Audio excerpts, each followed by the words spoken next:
After the Terry Rozier trade, do the Miami Heat have to make another move? Another game tonight against the Memphis Grizzlies and some more stuff I want to talk to you guys about.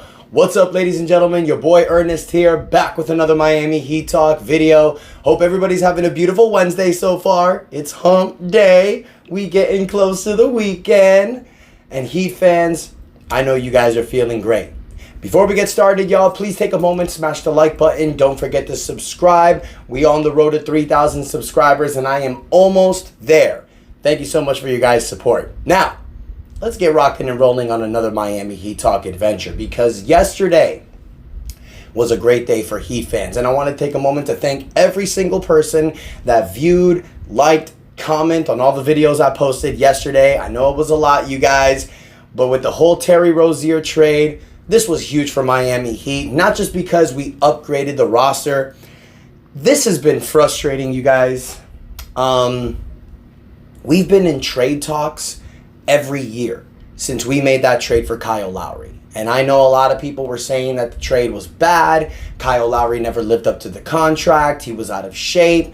Kyle Lowry did do some great things for the Heat. And say what you want, the 2 years that he spent in Miami, we went to the Eastern Conference Finals, and then we went to the NBA Finals. So it may not have been because of him, but he definitely helped. So Kyle Lowry's now going to the Charlotte Hornets. Terry Rozier is now a Miami Heat. Terry Rozier landed in Miami yesterday. He talked about how this is home for him, how we're going to see what the hype's all about. I am excited, you guys, because he gives us a huge boost in our offense. We're 20th in offense in the NBA, 10th in defense. We need to get those numbers up as far as the offensive end goes. Now, we know when it comes to playoff time, this Miami Heat team steps it up. But that's going to be a great thing right now to see Terry Rozier on this roster, to see what he does, how he helps us offensively. So it's definitely going to be a great thing, you guys. Now, the Heat have a game tonight against the Memphis Grizzlies. Terry Rozier was listed as questionable. I don't think he's going to play. I think most likely he'll play tomorrow against Boston, just so he can get acclimated with this team. I know he's going to do shoot around. I know he's probably going to practice a little with the team. But I honestly think that it's best to just wait, get him a little more acclimated. And we're playing against Memphis tonight. I think the Heat should be able to win this game. Let him debut tomorrow against Boston. It's his former team. The story's great. We know the rivalry between the Heat and the Celtics. I think it'll be a great thing to have Terry Rozier play against the Boston Celtics tomorrow. So I really think that'd be beneficial for us. But yeah, I really think the Heat are going to be able to smoke Memphis tonight. Definitely get that W. We're 5 games above 500, so we definitely need to get back in the winning ways after losing 3 straight. But here's another question I want to pose for you guys, because yes, it's great that we got Terry Rozier. It's great that we upgraded the roster. It's great that all we had to give up was Kyle Lowry and a first-round draft pick. But the question that I pose to you guys now, do we feel that this Miami Heat roster, currently constructed, can win the 2024 NBA championship? Now, I've said it before. With Kyle Lowry on this team, we were a contender. We weren't the favorites, but we were definitely a contender because how dangerous we are in the playoffs. Now that you make that Terry Rozier trade, I'll say it right now, the Miami Heat are top 3, top 2 in the Eastern Conference. You don't know what's going on out there with Milwaukee. Milwaukee just fired Adrian Griffin. Yes, Milwaukee is second in the Eastern Conference, but they have a shit show going on there with their coach. And now they just signed Doc Rivers, the man who has the hugest experience in blowing 3-1 leads. So I just laughed at that. Awesome. Doc Rivers to the Milwaukee Bucks. That's going to be great. You never know. But with that said, I've said this before, you guys, and I'll continue to say it. There is only one team that poses a main threat in the Eastern Conference against Miami, and that's the team they're playing against tomorrow, the Boston Celtics. I am excited, you guys, to see another Heat versus Celtics Eastern Conference Finals matchup this year, and how great it's going to be to see both teams fully healthy duking it out. That's what I'm hoping for. Now, it's like I've just previously mentioned. Do the Miami Heat need to make another trade? I say no, but we're going to talk about it really quick, because I posed the question yesterday in the Miami Heat Roundtable channel, and then I started seeing a lot of comments from you guys making suggestions. People were talking about, well, we can trade for Dorian Finney-Smith. We can trade for Naz Reid. A few other players were mentioned, but those were the two names that popped out. Now, let's look at this current Miami Heat roster because, guys, this is an NBA 2K. I mean, NBA 2K even follows the salary brackets. But you have to understand that if we're going to receive a player, we have to send out something that's equal value and that kind of fits the finances. You don't have to exactly meet the numbers, but you got to meet a threshold. So right now, the highest contracts that we have is Jimmy Butler, not being traded, Bam Adebayo, Tyler Hero, Duncan Robinson, they're not being traded as well, with Terry Rozier. All 5 guys are making above $18 million. Then after that, you have Caleb Martin's $6.8 million contract. You have Kevin Love's $3.8 million contract. You have Jaime Jaquez, untouchable. You got Josh Richardson at $3 million, Thomas Bryant at $2.5 million, Nikola Jovic at $2.3 million, and Haywood Highsmith at $2 million. So you don't really have big contracts besides your top 5. So you need to make a small trade. Now, I've been seeing you Heat fans clamoring in the comments after the Rozier trade. You've been clamoring for it for years now. A starting power forward next to Bam. Somebody who's 6'8" and above, can hit a 3-point shot, can space the floor. That's Nikola Jovic. But the problem with Nikola Jovic, you guys, my opinion, I don't think he's ready for playoff action. When we get to the playoffs, we're going to rely on either Haywood Highsmith or Caleb Martin.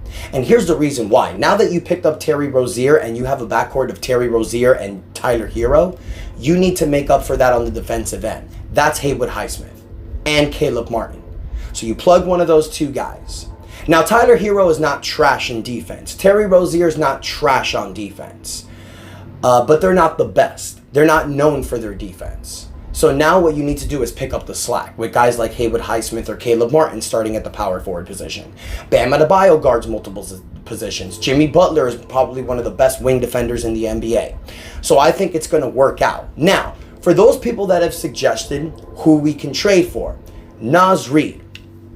Naz Reid, I saw someone put it in the package and I thought it was doable. A trade for Caleb Martin, Nikola Jovic, for Naz Reid, and a filler. Contracts don't really work though. Naz Reid makes $12 million. You take a minimum contract on that, it may work. Minnesota's not looking to ship Naz Reid. Minnesota's a contender in the West, so we're going to cancel that right there. Naz Reid is not available, you guys. If there was a report that Naz Reid was available, maybe Miami can do it. Now you got another option, Dorian Finney-Smith. It was recently put that the Brooklyn Nets are looking to trade Dorian Finney-Smith. So, can you get Dorian Finney-Smith? Not really. He's making $13 million. Caleb's making $7 million. Then you got to throw in a Josh Richardson, a Nikola Jovic, a Thomas Bryant. Does Brooklyn make that deal? Because in order to do that, you got to do something similar than what you did with Kyle Lowry. And you got to attach a future first-round draft pick. You guys, Miami only has one future first-round draft pick that we can attach, and that's the 2030 first-round draft pick. Miami does have our 2024 draft pick, but it's not tradable until the draft. And then once the draft is available, now you're able to trade picks 7 years down the road. So once draft night comes, Miami will be able to trade their 2031 draft pick.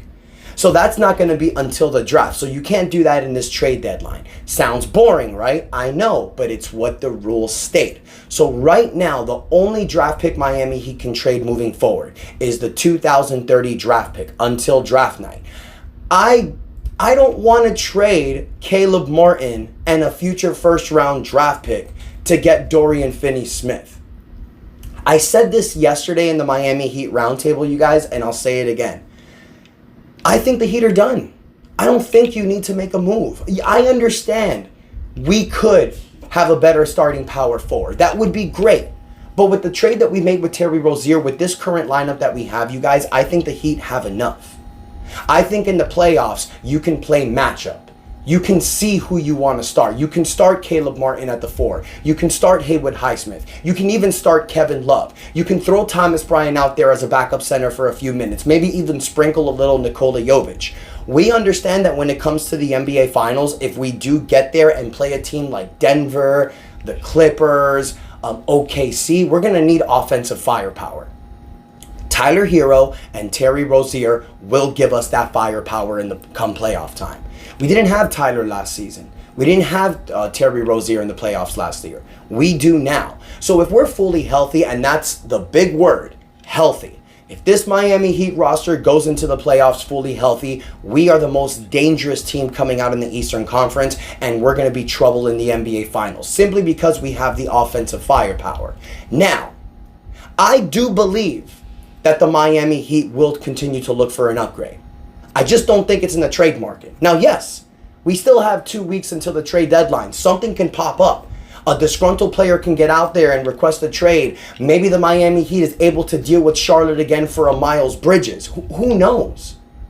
But right now, with this roster currently construed, with the salary numbers that I'm looking at right now, not only do I feel that this roster is good enough, I just think it's really difficult to make a trade. Now that you lost the Kyle Lowry $30 million and the 2027 first round draft pick, you really don't have much to trade after that. So I think this Heat roster is set in stone. Because now your 2025 pick goes to OKC. That becomes 2026 unprotected. Your 2027 pick goes to Charlotte. That becomes unprotected in 2028. So right now the Miami Heat are limited. They've gone all in with this roster. I've said it before, this team is not meant to just win now. We have enough flexibility for the future with guys like Bam Adebayo, Tyler Hero, Jaime Jaquez Jr., Duncan Robinson. The fact that we didn't trade Nikola Jovic, we got Haywood Highsmith, we got all these kids that are coming up on two-way contracts in the G League. Our future is set in stone. So yeah, the 2027 first round pick, in my opinion, wasn't a really huge deal. But I feel that the Miami Heat are going to make upgrades, you guys, in the buyout market. We've said this before, you guys, and I'll say it again. Players can come up from the buyout market, and the Miami Heat can swoop in. 2 power forwards that I'm looking at. And there's a lot of other names that are going to be available, you guys, but there are 2 power forwards that I'm looking at. And I'm just waiting to see if they get bought out.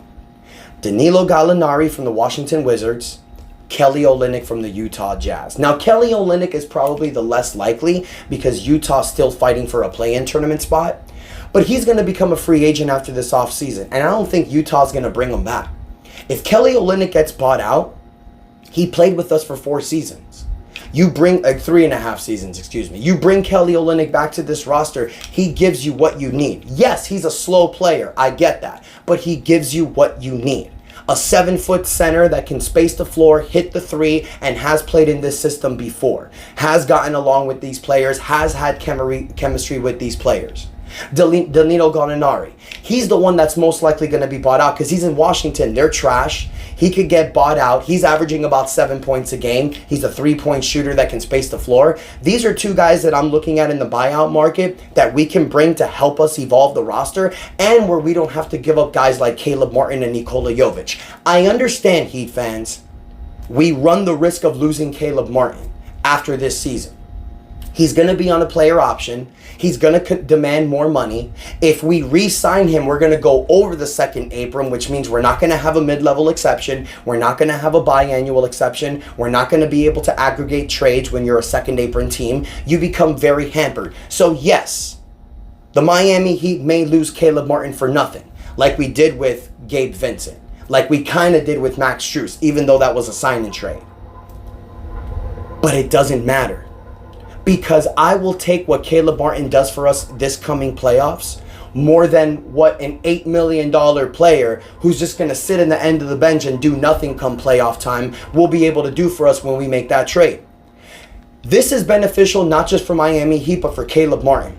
If Caleb Martin balls out in the playoffs and does what he did last year, which I know he can, it helps Miami win a championship. It helps us put another year on that banner. And then it also helps Caleb Martin go get the bag like Bruce Brown did. I understand we'll lose him for nothing, but it's not nothing. You win an NBA championship. Now, if you're telling me that the Miami Heat can trade Caleb Martin for a trade exception and a future first-round draft pick, I might be open to doing that. Because now in the offseason, that gives Miami another draft pick. And then now, you might be able to go after that star player, like a Donovan Mitchell. That gives you flexibility. So it's all depending on what's available. If you're telling me trade Caleb Martin for a guy that's just making $8 million just to get Caleb off our books, what's the point? Because that player we're going to be trading for, we're going to be looking to do the same thing. But now if you're telling me, Ernest, a team is going to give us a nice unprotected first-round draft pick for Caleb Martin and a trade exception. The fact that we have Jaime Jaquez Jr., the fact that we have Haywood Highsmith, the fact that we have Nikola Jovic, I may entertain the idea. But I want to hear from you Heat fans. What do you think? Do you believe that the Miami Heat should make another trade? Or do you feel like me? This team is perfect. Wait for the buyout. And Caleb Martin. Do you Heat fans want to see Caleb Martin traded? And if so, do you think it's worth it? Or do you think like me? The only way I'd be open to moving Caleb is if we get a trade exception and a future first-round draft pick, because those are definitely beneficial assets to have for the future.